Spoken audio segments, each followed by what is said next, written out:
নমস্কার বন্ধুরা, স্মৃতি ব্লগে সকলকে স্বাগতম। তোমরা সবাই কেমন আছো? আমি তোমাদের আশীর্বাদে ভালো হয়ে আছি। তো সকালবেলা দেখো স্নান টান করে একবারে পূজা করে নিলাম, সেটা তোমাদের দেখিয়ে দিচ্ছি। পূজা কমপ্লিট হয়ে গেল, তো তারপরে আর কি কাজ শুরু করবো, কারণ পূজা না করলে অন্য কোনো কাজ করতে গেলে সেভাবে করে হয়ে ওঠে না, দেরি হয়ে যায় পূজা করার জন্য। তো তারপরে যে পূজা টুজা করে একবারে উঠে চেঞ্জ করে নিয়ে তারপর আসছি তোমাদের সঙ্গে কালকে কথা বলার ছোট। তো দেখতে থাকো সারাদিনের ভিডিওটা। ঘরে এখনও দেখো বিছানা টিছানা কোনো কিছু উঠানো হয়নি, সব ঘরে বিছানায় কোনো ঘরে বিছানা উঠায়নি। তো আগে বললাম না, আগে বাসি কাজ সেরে স্নান করে আগে আসছি, পূজাটা করলাম, করে এই চেষ্টা। কারণ সকালে খাবার বলতেও তেমন কিছু মানে খেলাম না, চা বিস্কিট খাইলাম।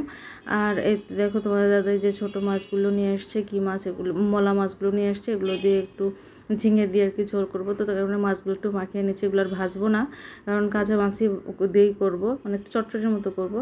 তো সে কারণে লবণ হলুদ মরিচ দিয়ে একটু মাখিয়ে নিচ্ছি, নিয়ে রেখে দিব। তারপরে আর কি তাহলে কিছুক্ষণ রাখলে মাছের ভেতরে চলে যাবে। তো তারপরে দেখো করার জন্য পেঁয়াজ মরিচ রসুন কেটে নিলাম, আর এই যে আলু আর ঝিঙেও কেটে নিয়েছি।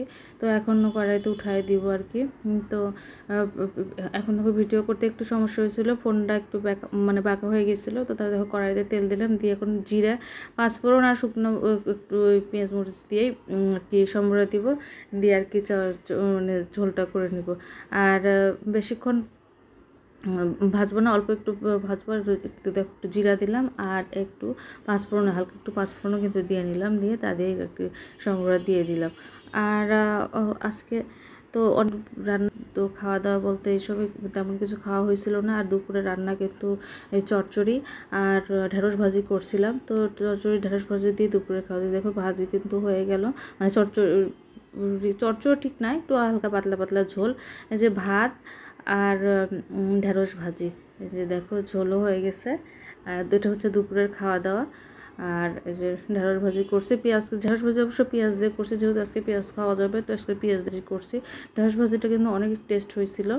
আর এই যে তরকারি দুই জায়গায় উঠে রাখছি, আগে দুপুরবেলার জন্য, রাত্রেবেলার জন্য। আর এই তো ভাত, এখন খাওয়া দাওয়া করে নেবো। আর সোহাগও আসছে, ওকেও আগে খেতে দিব, তারপরে আর কি খাওয়া দাওয়া করবো। তো খাওয়া দাওয়া করে রেস্ট নিয়ে, মেয়ে যেহেতু প্রাইভেটে যাই না, সন্ধ্যাবেলা দেখো সন্ধ্যাবেলা দিয়ে টিয়ে আসছি আর কি। কারেন্ট কিন্তু নাই, পূজা টুজা করে বা এই পাশে এসে দেখেছি কারেন্ট নাই, একদম অন্ধকার। ওই পাশে বিল্ডিং আলো আছে, এই পাশে নাই। তো মেয়ে বললো একটু সন্ধ্যাবেলা একটু পাস্তা খাবে, তো তার কারণে একটু পাস্তা করে দিচ্ছে। যে দেখো পাস্তা করার জন্য পাস্তা করতে দিচ্ছে, কারেন্ট কিন্তু নাই। আলু ধরে সোহাগের ফোন দিয়ে ধরে ভিডিও করছি, আর ও আলু ধরেছে তা দিয়ে রান্না করতেছি। তো দেখো পাস্তা সিদ্ধ প্রায় হয়ে গিয়েছে, এখন আর কি নামিয়ে নেবো। তো যেহেতু মেয়ে এখন তেমন কিছু খেতে পারতেছে না, তো বললো একটু পাস্তা খাবো। দেখো 3 জনের জন্য পাস্তা নিয়ে নিলাম, সোহাগের, আমার আর মেয়ের জন্য। আর তোমাদের দাদার জন্য যেখানে রেখে দিয়েছি, কড়াইতে একটু রেখে দিয়েছি, এখন ঢেকে রেখে দিব। তো এই হলো রাত্রে খাওয়া দাওয়া আর কি। দাদার এটা খাওয়ার পরে সোহাগে একটু ভাত দিয়ে দিলাম, তারপরে দেখো এগুলো পরিষ্কার টরিষ্কার করলাম এই পাশে। কিন্তু থালা বাসন আর মাছতে ইচ্ছা করলো না, কিছু থালা বাসন রয়ে গেল, এই যে দেখো ওগুলো রয়ে গেছে, আর কিছু মাছতে ইচ্ছা করছিল না। তো আর বোতলগুলো কিন্তু জল ভরা রয়েছে, এগুলো ভরে রয়েছে, কিন্তু থাল বাসন আর মাজা হয়নি, এমনি মোটামুটি পরিষ্কার করে রেখেছি। তো তারপরে এই ছিল আর কি সারাদিনের ভিডিওটা। আর আজকে কেন দিনের শরীরটা অনেক চড়া লাগতেছে, মানে চোখ মুখ কেমন জ্বলতেছে। তো ভাবতেছি মাত্র জল আসলো, তো শরীর ঠান্ডা জল একটু খেয়ে নেবো। আর সবাই এইদিকে ওরা কিন্তু সবাই শুয়ে পড়ছে, আমিও এখন আর কি শুয়ে পড়বো। তো ঠিক আছে বন্ধুরা, এই ছিল ভিডিও। যদি ভিডিও ভালো লেগে থাকে অবশ্যই লাইক কমেন্ট শেয়ার করবে। সবাই সুস্থ থাকবে।